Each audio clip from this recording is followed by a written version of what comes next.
Destiny Child is arguably the greatest girl group of all time. With 60 million records sold and a plethora of number one hits and number one albums, they are simply iconic. However, they are not without their controversy. From band drama to lawsuits, they are a testament that when there is more money, there is more problems. Did you ever wonder what Beyonce was talking about when she sings Survivor and says, "You thought I wouldn't sell without you, so now a million?" Yeah, me too. Today, I want to talk about Destiny Child's multi-platinum and top 10 hit, Survivor, and the controversy surrounding the song, along with how the song ended in two lawsuits and the girls being sued for 200. Let's take it back to 2001. This was arguably the beginning of the highest point of the group's career. The girls were just off their first successful run from their second studio album, The Writings on the Wall. The Writings on the Wall is Destiny Child's best-selling album.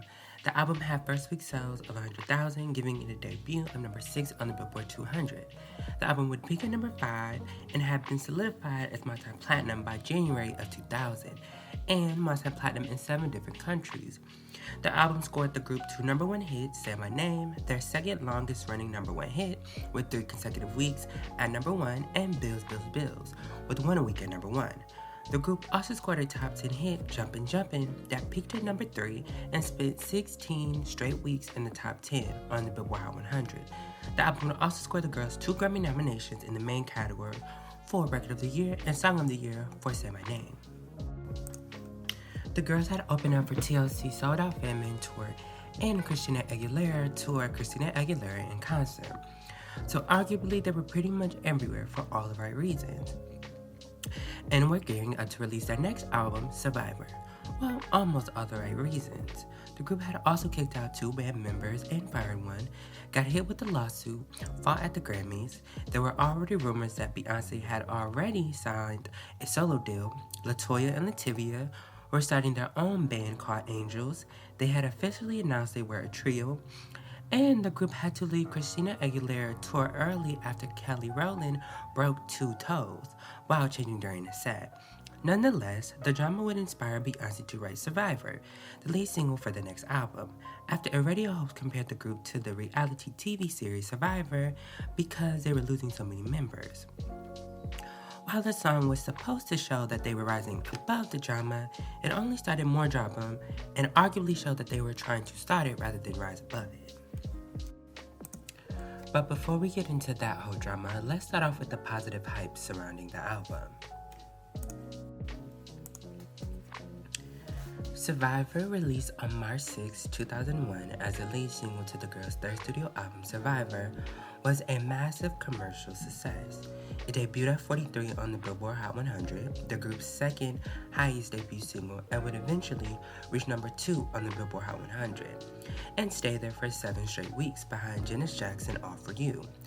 The song would even debut at number 1 in the UK. In addition, the song would win a plethora of awards, such as a Grammy, a Lady of Soul, and an MTV Music Award. Now for the bad. The song would also start massive controversy, with the group former members LaToya Luckett and Latavia Robinson deciding that they had grounds for suing, as one of the song lyrics, "You thought we wouldn't sell without you, so 9 million," was allegedly taking a jab at them, and violated an agreement the girls previously had with the group that involved a $850,000 payout for LaToya and Lativia each, along with an agreement that said they wouldn't talk badly about each other. The girls also stated that the song implied that the girls were trying to sabotage the group by leaving, and that the girls actually had a choice in the departure from the group. LaToya and Lativia asked for a restraining order and as well as a petition to stop the song from being further performed. Destiny Child's lawyer at the time stated that the lawsuit was ridiculous, and that LaToya and Lativia had nothing better to do than to sabotage the girls. Later on, BBC News reported that the judge would end up denying LaToya and Lativia requests for the song to stop being performed, as the judge stated that they didn't have enough evidence, and it would only get worse from there. Another controversy surrounding the song a couple months after the LaToya and Lativia lawsuit involved a Miami producer named Terrence T. Rob Robinson, suing the group for $200 million. Terrence stated that he gave his song named Glorious to Matthew Knowles, thinking it might be his big break before having a chance to copyright it, but instead ended up hearing an alleged new version called Survivor in a commercial without his permission, and he claimed in his lawsuit that he was owed his due because of it and wanted profit from the song and profit from the girl's third studio album out at the time. The group would respond by filing their own lawsuit against the producer's lawsuit, calling it fraud and a breach of contract.